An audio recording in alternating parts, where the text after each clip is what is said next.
All right, and we are live. Welcome to the Turaco Creative Cast. I am your host, Frank Salazar, and you can just go to our Linktree down below, and you can find my Linktree, Anna's Linktree, and Keith Harper's Linktree, and you can subscribe to our channel if you're not subscribed to us already. And we have a special guest tonight, but before we get to our guest, just Uh, just what do we do? Just introducing ourselves. Like I said, I'm Frank Salazar. I am currently working on a Captain Courage Christmas comic for the 9-vote anthology, the holiday edition, uh, and just make comics, not excuses. That's my motto, and I try to live by it. And my co-host for today is Anna Raub. Well, she's always my co-host, but Keith Harper couldn't make it today. He's doing some stuff, but Anna is here. So Anna, tell us a little bit about you. Hi, I'm Anna Raub. I run a YouTube channel I'm going to be updating soon. I'm working on some stuff, like a mask making video. It's the Anna Raub YouTube channel. Oh, and there's my link tree right there. And then I've got Instagram as well. It's Anna Raub Arts. Which I think I have here. Or did I take it off? Oh, I think that was on the old show. And make sure you go subscribe to Anna if you're not subscribed. And our guest for today is Randy Siplon, and you can find him on Instagram. And there's a link to his YouTube channel and to his Indiegogo campaign for Kill Reaver on the description below. We're gonna be talking his latest project, Kill Reaver. So Randy, I'll turn it over to you. Hey, what's up, guys? My name is Randy Siplon, and I am working on a comic book called Kill Reaver, and it is live right now on Indiegogo, and we're crowdfunding it, and that's about it. Check it out. I'm sure we'll get into some more questions and stuff about it, but it's basically a fantasy comic book. It's about a warrior who was a member of like this warrior tribe that they're basically like the protectors of the realm that they were in, and basically they all get killed except for one of them, the last remaining one, and he's the Kill Reaver, and he's kind of out for revenge against the evil forces that have killed his warrior tribe, including his brother. So like the first book is basically a big like revenge story. So that's about it. Wow, Yeah. that's cool. And we have a guest in the chat. On I guess we have a someone in the chats. Judge Godswick just got my copies of the first two 9-votes. Loads of comic goodness. That's great. Sweet. Fantastic. I haven't even gotten the second one yet, so, but I have it on PDF, so I can read it whenever I want. Mm-hmm. All right, so Randy's promoting Kill Reaver, and I have some screenshots of his Indiegogo, so I'm just gonna show that here. Let me just switch camera.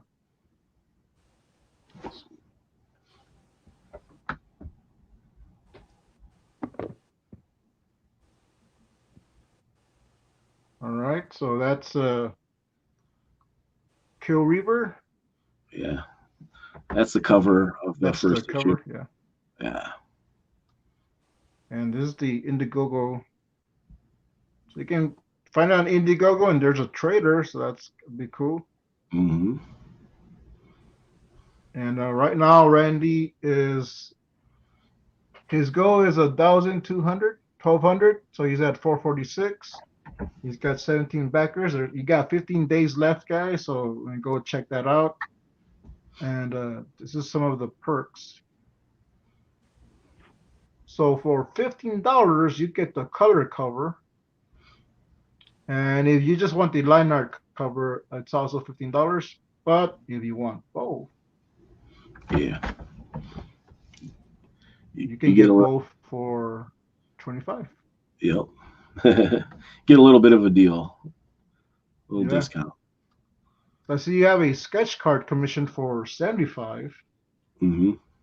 And I'll ask you about that in a little bit because I want to ask you about the sketch cards. Sure. You also get an original sketch for $100 and an original page for 200.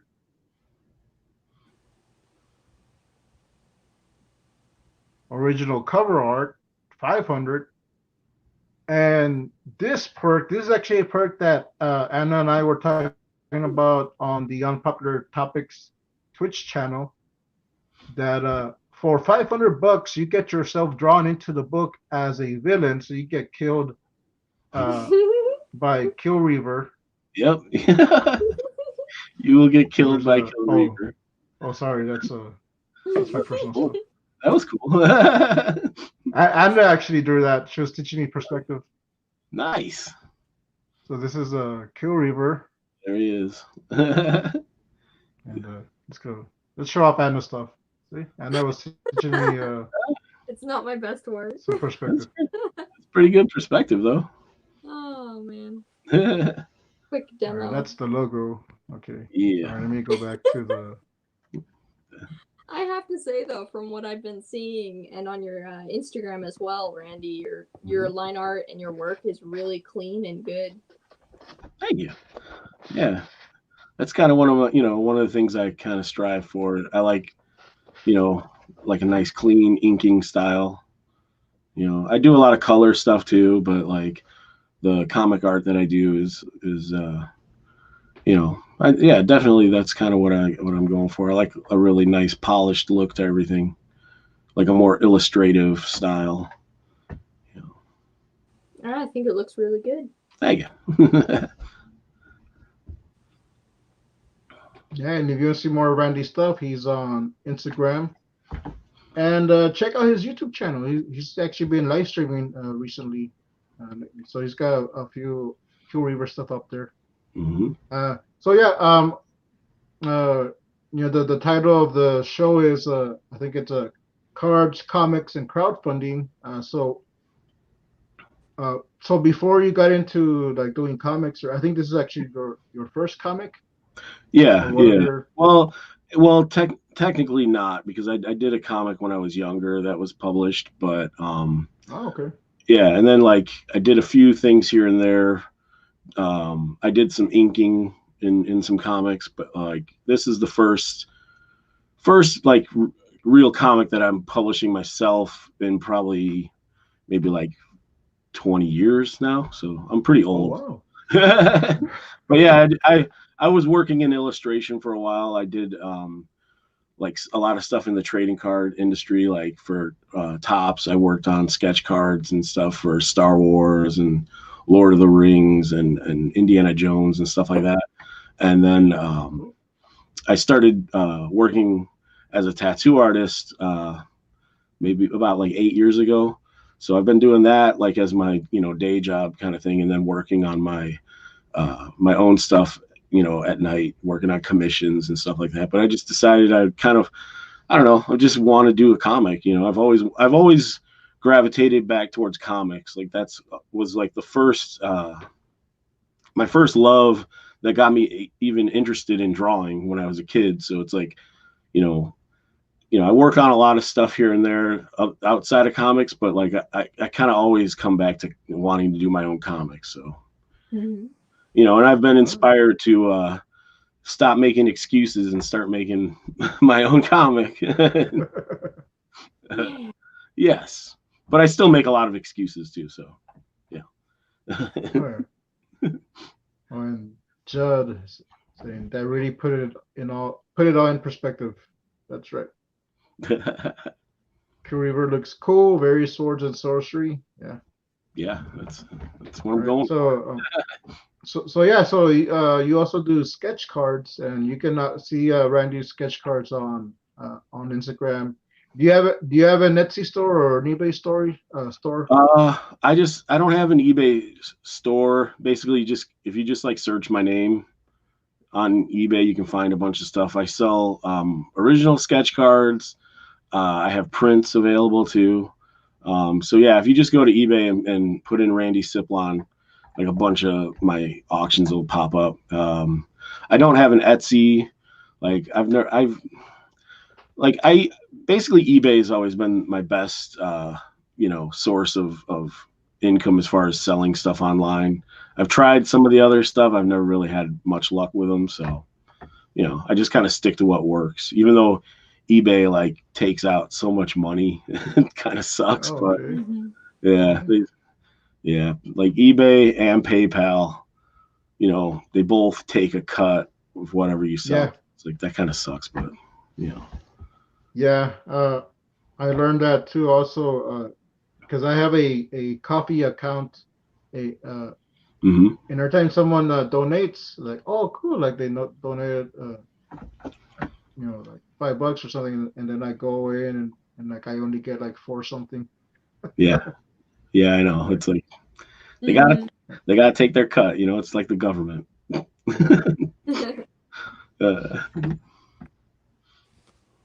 Yeah, so you're still doing the freaky faces?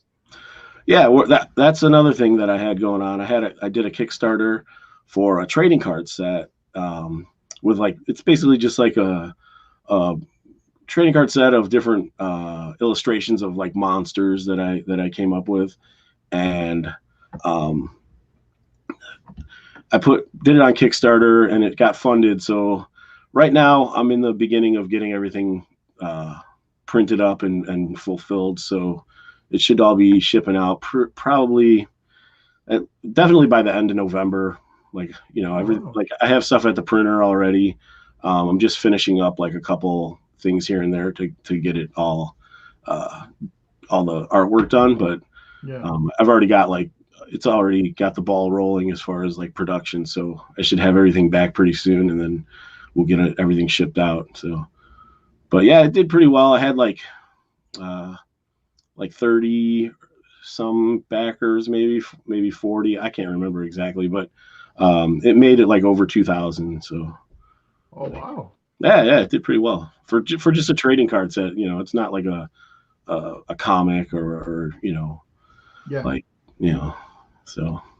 And I'm doing sketch cards for that too. So there was different reward tiers that you could get a sketch card along with the set of cards. So I'm working on those right now.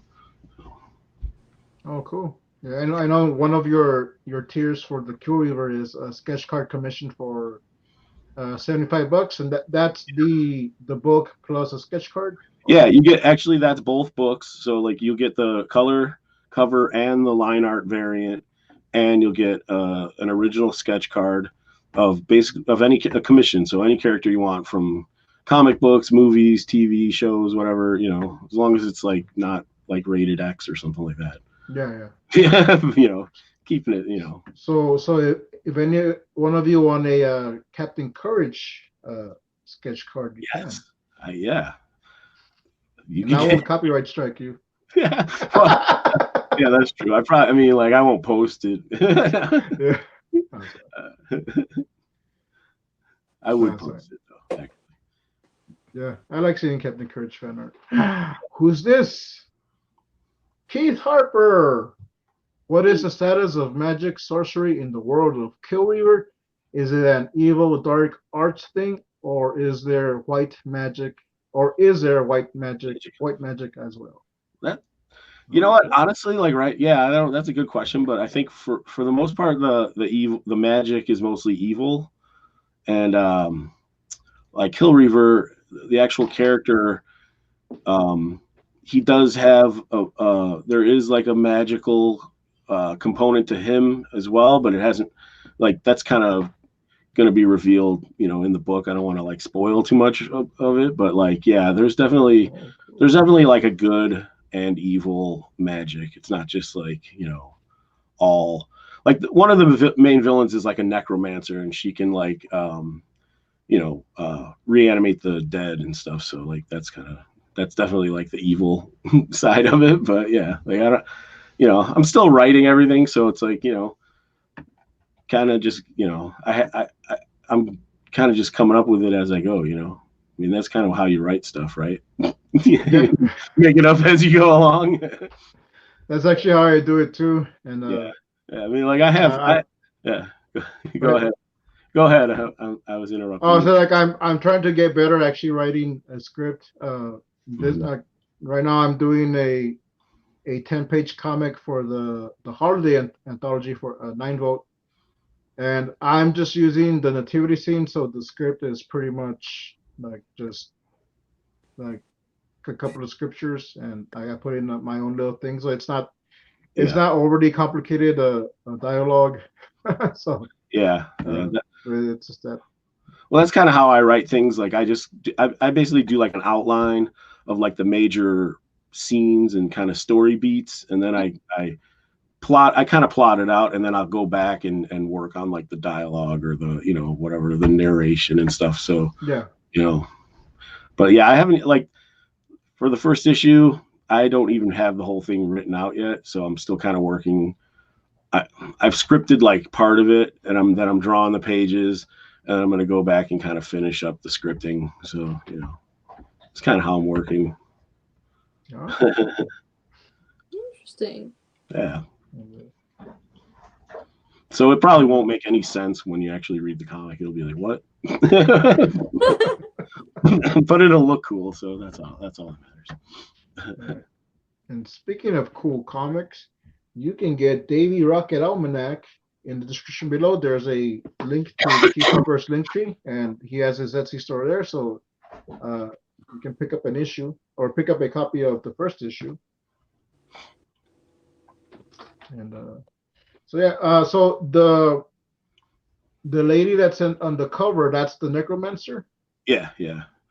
So like she's like, okay, the way I'm kind of like doing things is like she's you know, quote unquote evil character, but there really isn't like such a hard like line between good and evil in this comic. It's kind of like, it's almost like a little bit like Game of Thrones, where like even like the bad guys are kind of likable characters, so like you don't really know who to root for. Like even like the main character is the Kill Reaver. It's kind of like you're not sure if he's actually like good or bad. So it's like there's kind of like that going on. There's a little bit of like a mystery to it. So, but yeah, like so it's like, you know, you kind of like, there might be characters that you think are evil, but it might turn out different, you know, as it goes along. So, Mm-hmm. Oh, cool. You know. Just like real life. Kinda. So, and you know, think about real life, you know, especially in the political climate we're in, one person's evil is another person's good. You know what I mean? And not that I want to get on that topic, but I'm just saying, like, you know, it's kind of the way things go. But let's not go there. I was refraining from saying anything about that. It was just like that thought was floating around. Yeah, you kind of put it out there, so I had to jump on. Well, before I say that, I was thinking like, I'm not going to say anything. Yeah, exactly. But you know, that's kind of the way. That's kind of how I look at things. That's cool. For added character depth, and it kind of brings a certain more realistic atmosphere to the storytelling, in which it's the characters making choices about how they act or react morally and ethically, and what that means to the individual as they're reading it. Yeah, it's not just like, you know, some like, you know, like look at like sword and sorcery stuff, like look at like He-Man or something like that. It's not like a cut and dry, like this guy's the good guy and he goes against Skeletor who's evil. It's like that works to like a certain point. Like it's a little bit childish. I think like you need a little more nuanced character development than just like, you know, like the whole good versus evil thing is obviously it's like one of the main storytelling tropes in comic books and all fiction, but like you kind of have to put your own spin on it a little bit too, you know. So that's kind of what I'm trying to do. Mm-hmm. Yeah. And Judd makes a good point here. Everyone is a hero of their own story and possibly the villain in someone else's. Yep, that's very true. All depends on your perspective and how you look at it. So. Yeah. Going back to Anna's drawing on perspective. Perspective. Yeah. I think some of the most motivated villains in storytelling are sometimes the ones who think they're doing something good for the world. Definitely. Yeah. Yeah, that's definitely. I think like Magneto, like in his perspective, his mind, he's doing something good uh for the mutants. Mm-hmm. And Yeah, but yeah. Professor X disagrees. So. And I also like that kind of thing, you know, because like look at Star Wars. It's like, okay, like the original trilogy. Obviously, Darth Vader is like the villain throughout the whole thing, but by the end of it, when he, you know, is dying, like you feel sad, you know. But like Mm-hmm. he, you know, so it's like that's kind of a cool. I like that kind of like you know redemption of characters also, and that's like another thing that like Kill Reaver, the first, like the way I'm setting it up is like it's a 3 book series. So like um, the first book deals with a lot with revenge, and then the second book is going to deal a lot with redemption, and then the third book deals with resurrection. So it's like the three R's, what I call it. But like, so that's kind of giving you a little bit of a peek at what's coming. Intriguing. Okay. Yeah, and Jason Tiggs, I think that's how you pronounce your name. Are there going to be many flashbacks to give reverse backstory? Yeah, there will definitely be like some flashbacks and like an origin story and I might not do it in the first book, but we'll probably get there in like the second book for sure. But I don't want to, I kind of want to leave a little bit of a mystery about the character, but like, we'll definitely eventually we'll see what he looks like underneath that helmet too. So like that's a little, because a lot of people are like, what is he? A lot of my friends and stuff have been like, what's he gonna look like when you take the helmet off? And I was like, well, he's not gonna take his helmet off. And then they're like, well, you have to eventually. I'm like, well, what about like Boba Fett or the Mandalorian or whatever? It's like, well, he did take his helmet off. I think the Mandalorian did, but he did. I haven't seen it, so maybe I don't know, but well, Boba Fett kinda in the prequels.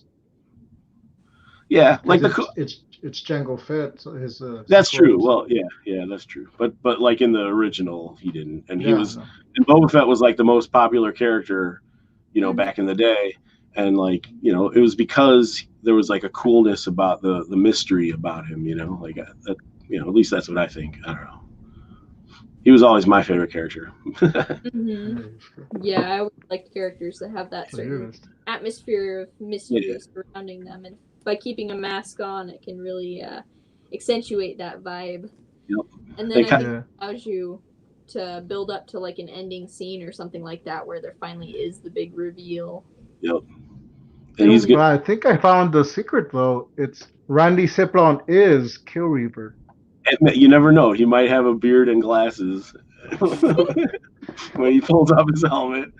What's up, guys? I'm the Kill Reaver.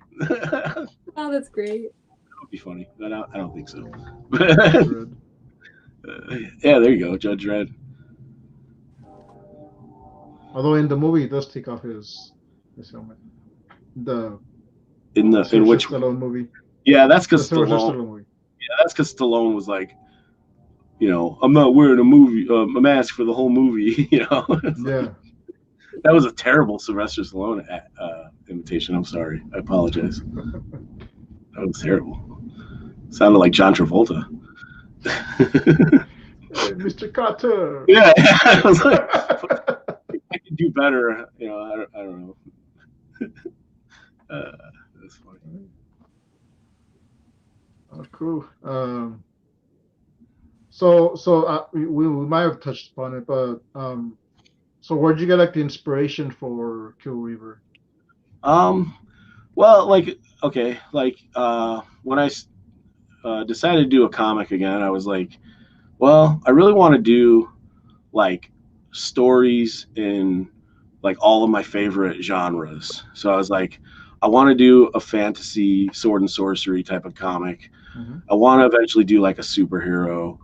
I want to do like maybe like a horror story. And then I was like, well, maybe in like sci-fi too. And I was like, well, maybe I could like kind of mix everything together into like one thing. So that's kind of what I'm trying to do a little bit. But like the one of the influences for like the character as far as like his name and just and a little bit of like his look was Frank Frazetta's Death Dealer. Like I'm a big Frank Frazetta fan, so like Kill Reaver is kind of an homage to Death Dealer. You know, it's kind of a similar sounding name, and it's also kind of a nod to a lot of the comics back in the '90s, like the Image comics, where they like just took like two like gritty sounding words and put them together to make a title, like Blood Strike or Young Blood or like Savage Dragon, like just Mm-hmm. so I was like, I just kind of wanted to make it fun like that, just like a fun sounding name, and it's also hard to like come up with original titles that haven't been used before, so it's like Oh yeah. that was another reason. I was like, well, because a lot of times I'll create characters or come up with ideas, and then I'll like throw it into Google to see if there's something already taken, and like half the time there is. So I put Kill Reaver into Google and nothing came up, so I was like, we got a winner. There you go. Yeah. Yes.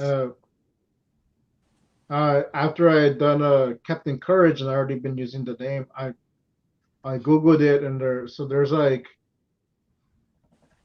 an old movie called Captain's Courageous, and there's like a couple of Captain Courage, like there's like a children's book called Captain Courage, but I'm not, so hopefully I won't get in trouble. I mean, like it's yeah, it's different enough. I think like that you could Mm-hmm. I don't think you'll get in trouble unless you like watch like you'll get like Captain Courage option to be like a movie deal, and then they'll like after that they'll come after you. Oh, okay. Once you're making tons of money off of it, that's when they'll come after you. When you're just like a struggling independent creator, they don't care. Yeah. It's all about money. Money. Yeah. So that last question kind of plays into one of the questions that I had, which was, do you have any long-term goals as a creative that you'd like to share? Oh yeah, definitely. I mean, obviously for the foreseeable future, I'd like to continue to do Kill Reaver, and like I said, it's going to be a 3-volume series, and then after that I'll probably work on something else because I have some other concepts and ideas that I want to develop. But I'll definitely come back to Kill Reaver. It's something that I think I could definitely. I've created a world where I think it has a lot of potential for like growth and developing it further and taking the story, further. So that's probably Kill Reaver is my major project right now. But I definitely have some other ideas too. But yeah, I definitely want to continue to work on comics because like that's just my passion. That's like the thing that like when I basically I'm like obsessed with comic books. I have been since I was a kid, so it's like you could ask my wife. I have way too many that I collect and buy every week, so Bring her on, we'll ask her. no, we're not. She's I don't know. She might be watching. I don't know what. Like I think she's in bed. Oh, okay. Cool. How does your previous experience working as an artist kind of play into the comics that you're working on right now? That's a good question. I think like the illustration stuff I was doing, where I was doing more of like realistic like portraits of characters and stuff.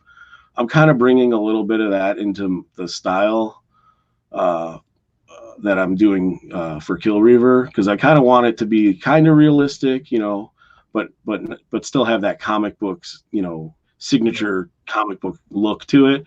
But yeah, I would say like that's probably like the main thing.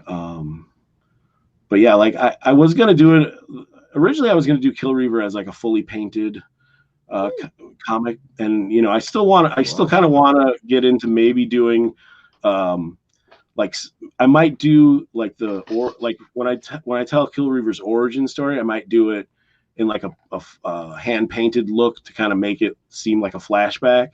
So that's something that I'm like thinking about. But yeah, like a lot of the illustration stuff and a lot of the sketch card work that I did for like tops and just the commissions I do is obviously more of like a fully painted illustrative style. And I definitely am putting parts of that into Kill Reaver. So that's kind of, I used to, when I was younger, I used to draw like in a really cartoony style, like way different than what I'm doing now. So like if anyone like saw my work from back like in the 90s or early 2000s, it was like you wouldn't even like recognize that I did it. So like it's kind of weird. Like now I'm like I've changed my art so much over the past like 15 years, I'd say, that like it's way different now. So but really cool. Hey, Sketchy. Hey, Sketchy. Hey. Yeah, so, you mentioned like painting style in comics. I know someone that does their comics in a painting style, and I have it right here. Who is that? Yes. It's the Berserker Knot by this unknown guy called Jeff Lafferty. Yeah, I know knows who he is. Yeah, he's definitely I mean, I've known Jeff for a while, we've been friends online and stuff, and I when he did his comic, that was kind of one of the things that influenced me to want to work on my own book, because like I followed his YouTube channel where he was he basically he would be working on pages and stuff, and that kind of inspired me to get into it and want to do my own. So originally that's what I was going to do, it is like fully painted, but then I see how long it takes to do fully painted, and I'm like I don't know if I can handle that. But maybe I'll do part of the book, like that, in that style. So we'll see where it goes. Yeah, it definitely does take quite a bit of time. Yeah, it's way more labor intensive than just drawing in pencil and then inking and then doing stuff, then coloring it digitally. So that's a little quicker of a process, especially if you have multiple people working on it, which is, if I could get enough funding for Kill Reaver, I'd like to, have a colorist come in and work with me so that I can produce it on a quicker schedule. So hopefully we can get that, happening. We'll see. Oh, cool. Mm-hmm. Oh, so Kill Reaver is in black and white? No, it's gonna be color. Like if it gets funded, and even if I don't have enough to pay someone else to color it, I will color it, but it'll probably be like I'll color it like on Photoshop or something like that. Okay. I don't do a lot of digital coloring, but I know how to do it. So it'll be something that I just will have to do myself instead of having someone help me. But I can do it. Mm-hmm. Oh, cool. Yeah. Cool. And let's see. Trying to think of something quick. Okay, Frank. Randy was actually doing a sketch card. Was it yesterday? You were coloring fish monster from the deep. Yes, yeah. It was basically like a creature from the Black Lagoon, and but I'm putting it in my trading card set Freaky Faces, and I don't want to call it that, so we're calling it something else. Fish Monster from the Deep. There you go.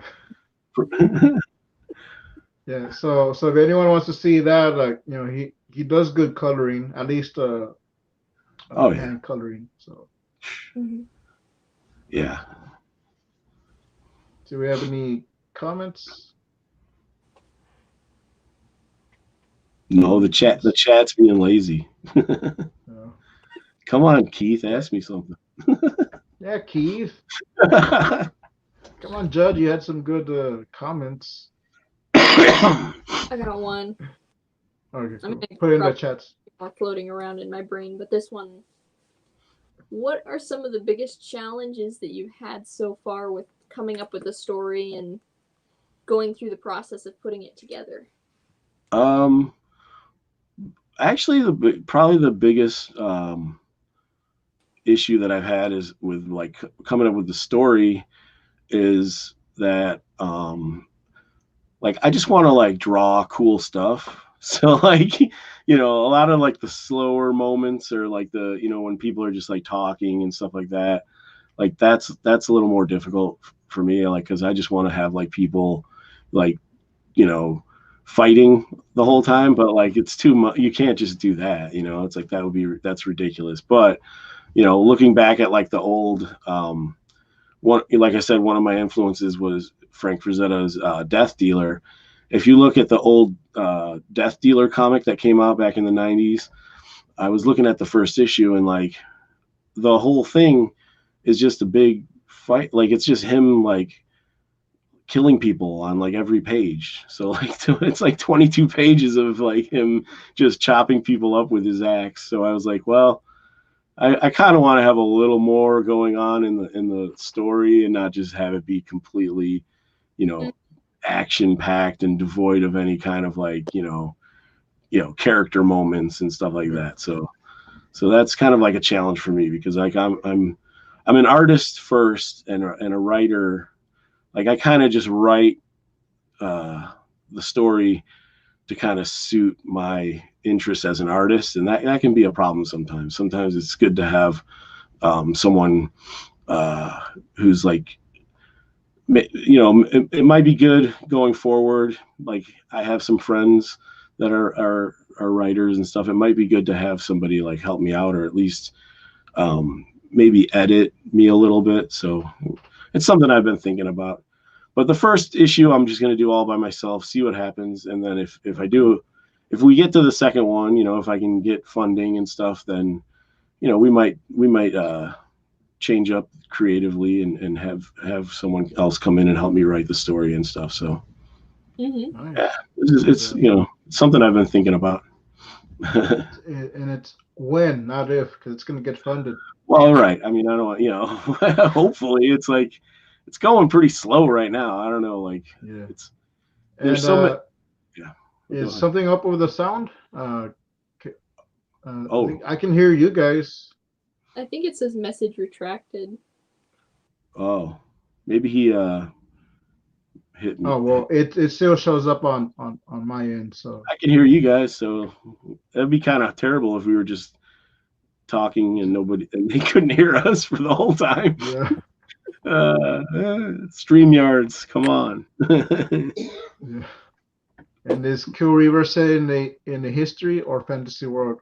Well, since there's magic, I'm assuming it's fantasy. Yeah, it is it's not set in like a medieval times Earth or whatever. No, it's definitely a fantasy world, and like I kind of like it. I always wanted to do something that because you don't have to be like historically accurate to like stuff, because people will like pick it apart, so I can just do whatever the hell I want. Oh yeah. Nobody's gonna say anything.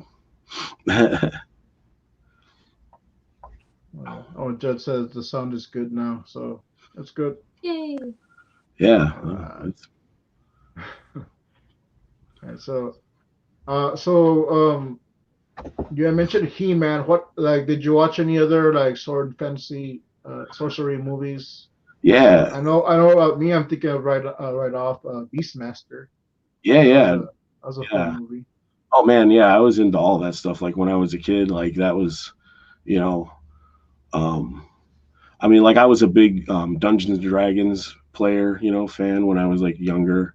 So like, there's a lot. Some of that is influencing, Kill Reaver, but like, yeah, as far as like sword and sorcery stuff, there was a lot of like cartoons when I was younger that I like. I liked He-Man, and I Master of the Universe, and I liked like Thundar the Barbarian, and movie wise, yeah, like all that stuff, like Beastmaster, Conan, like there's I'm trying to think of some other ones, but I think we've gone over this on Jeff's live stream once. We were talking about fantasy movies one night, and like, yeah, there's so many good ones.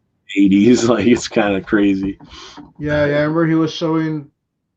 I can't remember the guy. Was like there was like some poster art that they were showing that of some movie. Yeah, I think it was like Witch and the Sorcerer or Sorceress or something. I think I went back and watched. I can't remember what it was called, but I think I went back and watched that movie too. And yeah, it was pretty cool, but it was also kind of cheesy. That's the thing though. The 80s, all those movies are kind of, they have like a cheesy quality to them, but they're still good. Thundar, yeah. See, Keith knows what's up. Yeah, he knows what's up. Keith, hop on. You have the link up. I'm like, no, I'm busy working on. I'm making comics, not excuses. Yeah. What's Keith working on now? Because like, he finally got his comic done. He's working on issue 2. Oh, well, that makes sense. I'm assuming that's what he's working on. Yeah, that probably makes sense. Well, probably shipping because he's still selling copies, so he's probably. I know, man. He's So, okay, he's a sword and a sorcerer. Okay, yeah.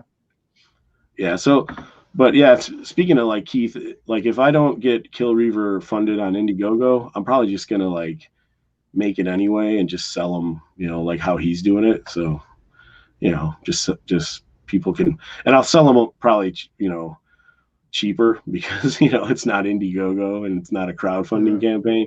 Because like the thing with crowdfunding, you have to like put the price higher because like you're trying to crowdfund.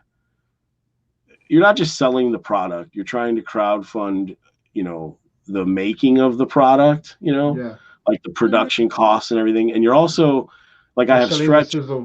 Yeah, and I have stretch goals too. That if they were reached, it's like the product gets better if more people back it. But right now I'm just like trying to get it funded. I'm not really worried about the stretch goals because like the first stretch goal is like 2,000. So I don't know if it might take a while to get there, but hopefully we'll get there. I have to be optimistic. We'll see. Yeah. And Keith said he's working on writing and world. Yeah, there you go. He's like, yeah, just get out there. Yeah, I'll definitely do that if I don't crowdfund it. But yeah, we're talking about this earlier, like before we went on. One of our other friends, Jeff's sidekick or Jeff's co-host, Gib. Sorry, Gib, you're watching. Sorry, I didn't mean to call you a sidekick. It's all right. He crowdfunded, but he didn't meet his goal, and I think he should still put it out there. I know right now he's a little bit hesitant just from like hearing him talk on Jeff's streams, but I think it that should still be something to put out somehow. Yeah. Like what's plan B in a way if you don't make it to the crowdfunding? I mean, I say don't give up, but also like, do you have like a little outline or a plan of things that or actions that you'd take if you didn't make it to the goal? I think initially I'll probably just like wait a little bit and try to crowdfund it again. So, I might even try to do Kickstarter instead of Indiegogo just to see what happens, Like there's no, you know, I could even run, even if the Indiegogo is successful, if I do get funded, I could still run it on Kickstarter just to try and sell some more copies. So like that's kind of an option. But yeah, like if it doesn't get crowdfunded, I'm still gonna work on it, you know, and eventually I'll either publish it myself, get it printed myself, or possibly you know, shop it around to like some small, you know, smaller publishers and try to go that route instead of you know, doing it myself. So we'll see what happens. Like, but yeah, I'm definitely gonna keep working on it because it's a passion project. It's like it's something that like I'm gonna work on no matter what. So it doesn't really, even if I just work on it and put it up as like a web comic, like it's still, that's, you know, I'll do that if I have to, you know, to get it out there for people to see. So yeah, you're gonna see it through. Yeah, definitely. yeah. And Jason asks, oh geez. Marvel or DC? Oh gee, I know Jason, so I know he's a DC guy. Oh, okay. But I am definitely oh, that's tough though, because I like both, but I would have to say I like both, but I've always leaned a little more towards Marvel. But then I also love Batman, so it's like it's kind of hard for me to like. That, I don't know. That's tough because if I look at like the comics that I buy like on a monthly basis and read, it's kind of mixed. So I don't know. But movie wise, definitely Marvel. Sorry. Oh yeah. like DC actually puts out good shows. Yeah, TV show wise, yeah, DC. Yeah. But movie wise, it's a whole nother ball game. But, yeah, they're both good. How about that? Can't we like both? Yeah, like I like both. But he had a gun to my head, so I guess I have to say Marvel, and then he's gonna shoot me because he likes DC. So. Yeah, I would lean more towards DC, but now just some of the stuff Marvel's been putting out, also like movies.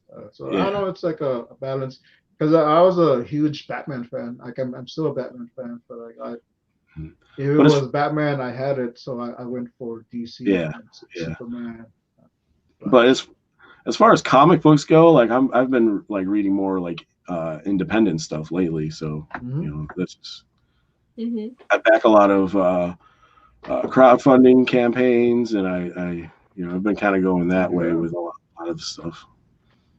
Yeah, that's Comics Forge. What's it called? Yeah, Comics Forge. That's a good brand, and also what's this one? What's his brand? Psychotronic Comics. Yes, I still got to get a copy of that. I just haven't been able to yet, but I will. I want it. Hey, look, Gibran. Here we go. Yeah, well, or the bunny gets it. I guess I pick Marvel, but what? I mean, why do I have to? And Judd is saying this about crowdfunding. Crowdfunding campaigns are hard to price and promote. It is always a good idea to pick the brains of people who have done a few, just to be sure you avoid common pitfalls.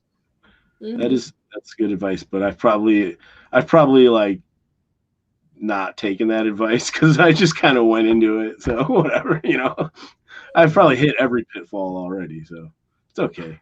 You live and learn. It's a learning experience. Yeah. The worst thing that could happen if it fails is that you have to redo it sometime in the future. Like it doesn't.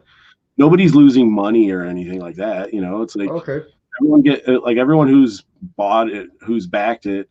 If it doesn't get funded, they get their money back. So it's like, you know, it's not really like a big. There's a risk to it as far as like, you know, making sure that you can get everything done if it does get funded, but like, you know, there's no real risk in putting it out there for people to back, you know. So like I said, if I definitely, if it doesn't get funded, I will go I will wait until probably like sometime next year, and I'll like redo it again and just try to promote it better, because it's all about promoting it. You can have the best product out there, best comic book in the world, and if you just put it up on Indiegogo, nobody's gonna see it, because like if you search comics on Indiegogo, there's like, you know, thousands of things up there. It's not, you know, it's not that like easy to find stuff. Yeah. And honestly, most of the people that find it are coming from outside sources. They're coming from, you know, you sharing it on Facebook or Twitter, or, you know, from YouTube. So it's like you have to promote. That's, you know, a big part of the whole independent comics game right now. You know, I got to get my beautiful face out on the internets for people to see and be like, hey, this guy's. I definitely want to give this guy money. Oh yeah, yeah, and that's also one reason we want to get you on the show. Just put your put your name out there, and not that like we reach a huge audience, but hey, everything helps. Yeah, you know, that's how I look at it. Mm-hmm. Cockroach on my desk. What? There's a little roach on my desk. Like, hold on. Oh, that reminds me. Anna, Keith, and I have a challenge where if we can get Anna and Keith to 100 subs, Anna and I will eat some bugs on a live stream. Actually, I forgot. You snacking on cockroaches over there, Frank? What's going on? No, I did that as a joke, but it reminded me, like, oh yeah, I forgot to. Oh man, that's funny.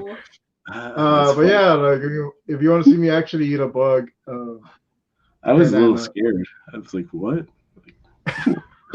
What is going on here? We've been doing this challenge for a while. Oh yeah, I know. And Keith too. Did you guys eat? Did anyone eat a bug yet, or no? Oh, I've eaten bugs several times in the past. I'll just do it again for the live stream. Yeah, I mean, I've had like chocolate covered crickets or something like that before. It wasn't that bad. Mm-hmm. Yeah, I had bugs and crickets. Just practicing for this, I was making some in my oven, or not on my grill. So I did a little. I did a pizza, and I cut a piece and I put some katydids on it. I remember seeing a picture of that. Yeah, I recorded and I sent it to Anna, so that's so only Anna has seen that. But this is interesting. But once we reach our goal and we do that, I'll probably put them out as snippets in videos up on my channel. So that's something if you guys want to see me eating different bugs. Sure. Yeah, I'll talk about entomophagy a little bit. Yeah, we got a whole show planned around that, and Judd says it's a discerning, sophisticated audience. Yes, not a small audience, Frank. That's right. My bad. That's funny. Yeah. Join us, Gib. Join us. Yeah, is this like a bug eating cult or something? Like, you know? I mean, I'm game. That's why Keith left. Yeah. You were forcing him to eat bugs. He was like, I'm out. This is too much. He's like, I'm getting my 100 subscribers and I'm out of here. That's funny. Actually, I think Keith is at 90 subscribers. So he's just 10 away. 10 more and he's eating bugs. That's how I look at it. It actually. Oh, he's at 91. Oh. He's at 91. I read that as he is 91. Oh, I'm 91. What's your secret, Keith? And I think Anna, you're at 66 subscribers. Last time I checked. So 34 more. So guys, spread Anna's channel and Keith's channel. Let's see. Let me get the link trees.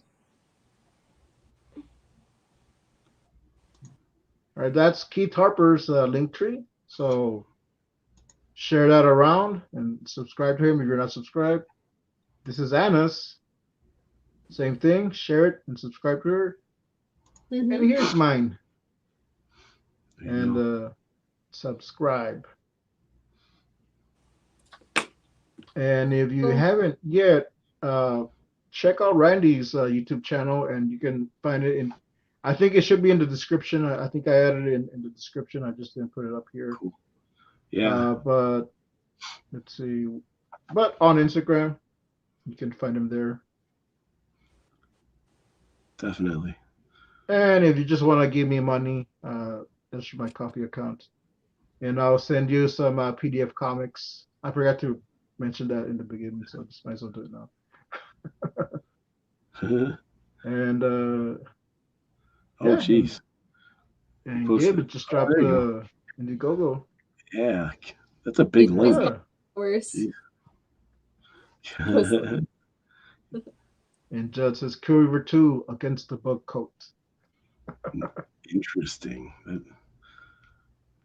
Gib. I knew it was a good idea to mod Gib. He'll drop all the links. Yeah.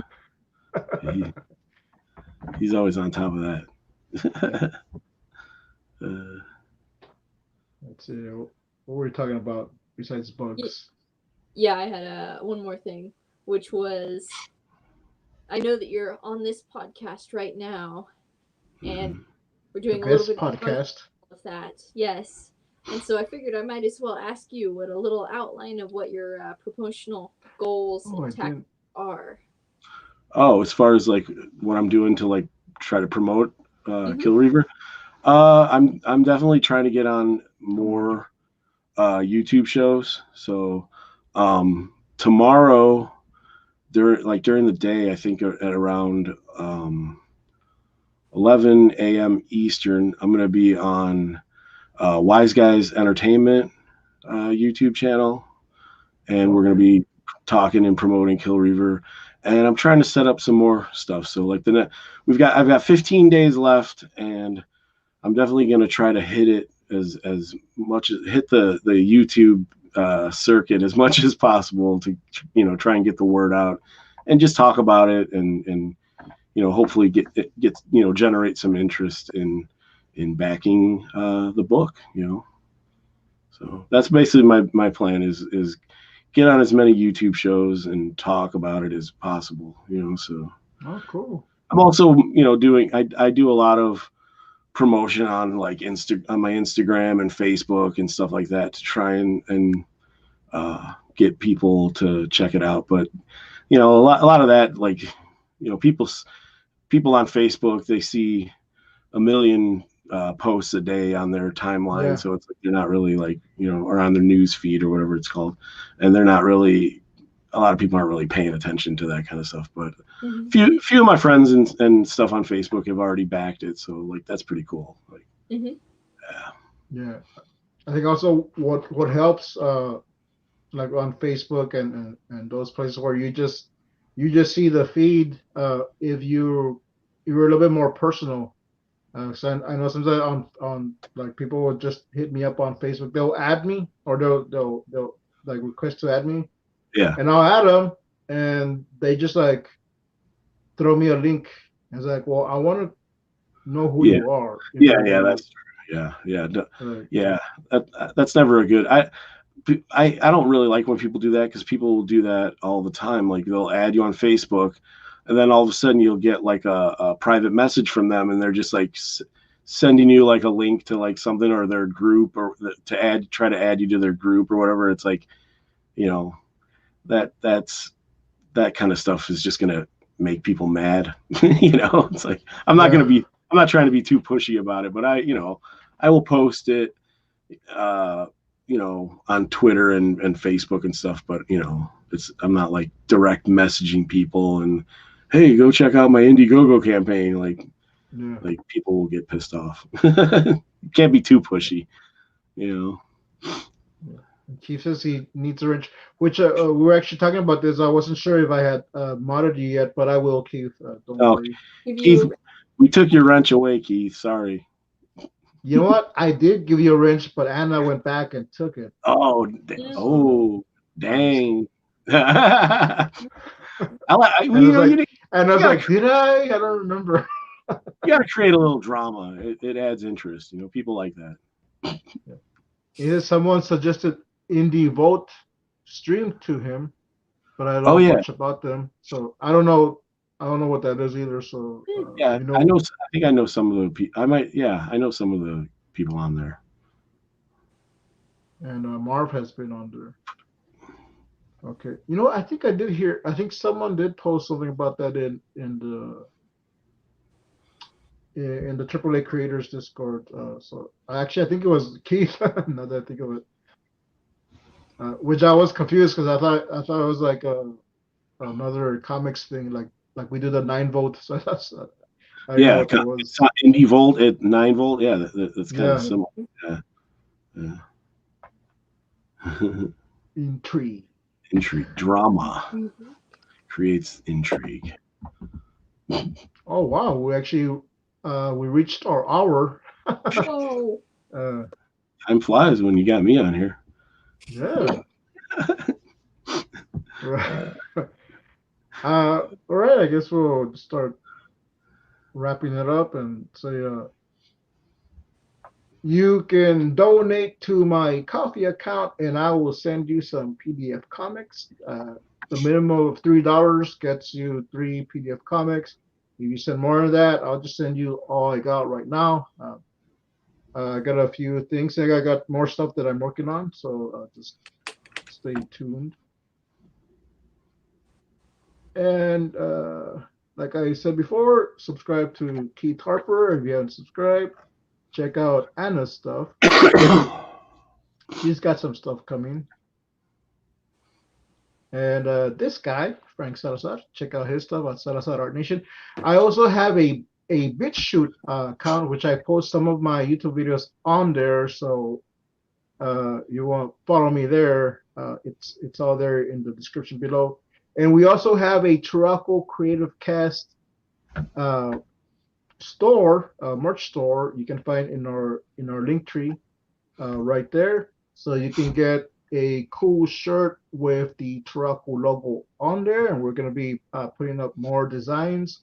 On there I have a Make Comics Not Excuses shirt, and I think Anna's gonna put up some designs somewhat recently. I'm not sure when, but she'll sooner or later she'll put something on. And that's it for me, Anna. You know, where can we find your stuff?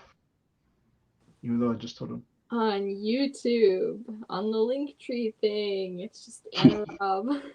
And on Instagram, Anna Raub Arts. Refer to part 1 of the video. There you go. Rewind it. And Randy, where can we Well, find your stuff? honestly, you can find me at Randy Siplon on pretty much all social media. Like I post majority of my stuff on Instagram, Facebook, or Twitter. But really, I want to send you to the Kill Reaver Indiegogo page, and if you have any money to spare after you donate all of your money to Frank, maybe you have $15 left plus shipping, and you can get yourself a glorious comic book, Kill Reaver #1, and help me out in making my dream come true. I would really appreciate it. Thank you, and have a good night.